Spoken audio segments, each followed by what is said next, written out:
Thank you for joining us here on How Can I?, the show when we share practices in education. Our guest today is Ms. Alex, specialist in the analysis of learning and evaluation situations for the Alexandria FGA Online Library. Hello, Ms. Alex. Thank you for coming. Hello. Well, thank you for having me. Our goal today is to identify some of the essential elements that make a good learning and evaluation situation, or LES. But before we start, I know that there are many templates out there that map out how to write an LES. Which one do you think is the best?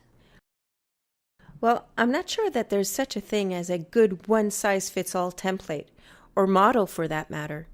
It all depends on the subject, the specific course, and the targeted competencies. I think that the best thing to do is to experiment with several to find which one serves your subject area best, and also to always stay open to changing it. That being said, there are certain features to look for or elements upon which to build a good LES. Features to look for? According to whom? According to teachers, pedagogical consultants, and administrators from all over the province of Quebec that have given this a lot of thought. Our goal was to define together what makes a good LES. As a result of these discussions, we developed the Analysis and Appreciation tool. The first part of this tool is organized as a grid where you can find, in detail, the 5 main features to look for. The second part completes the first by giving more information and examples for each heading. Sounds interesting. I'm guessing we can find this tool on the Alexandria FGA website? But of course. When is the best time to use this tool? Before or after writing the LES?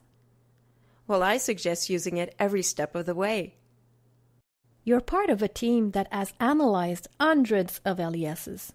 In your experience, what elements would you say are most often either lacking or misunderstood? Definitely questions that are too guided. Yeah, that happens a lot.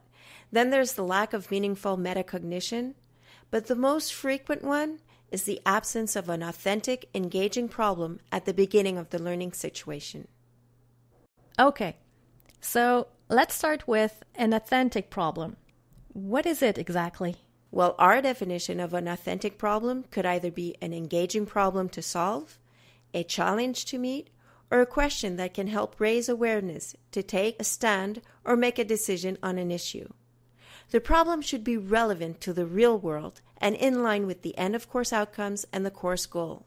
You know that you have a good problem if the students need to question themselves on what to do and how to do it. Basically, if you would ask yourself the same questions when faced with this challenge in life, well, you're probably on the right track. Here, let me give you an example.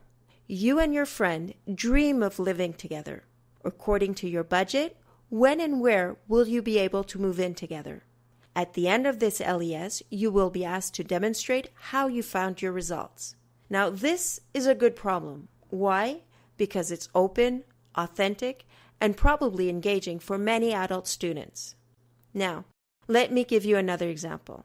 In this LES, you must calculate Paul and Henry's budget. To do so, you must calculate by hand the deductions on their paychecks, write up an invoice for hockey equipment with taxes, calculate in Canadian money how much a make-believe trip to the States will cost you, and finally, you will have to buy a computer. Now, I don't know about you, but if you're like me, you see a series of disjointed activities that revolve around the same theme, but as a whole, there's no authentic problem. So you see, the closer the LES is to a real-life context, the easier it will be for the students to adapt and transfer what they learn in school and then use it at the right moment in their lives. Another way that you can validate your problem is to ask a colleague, for example, a teacher from another subject area, to read your problem and to flag anything that may seem off-key. This will cue you to what changes need to be made before writing the rest of your LES. Believe me, this is time well invested because an authentic and engaging problem is at the heart of a good LES. Please stay with us. After the break, part 2, type of questions and metacognition.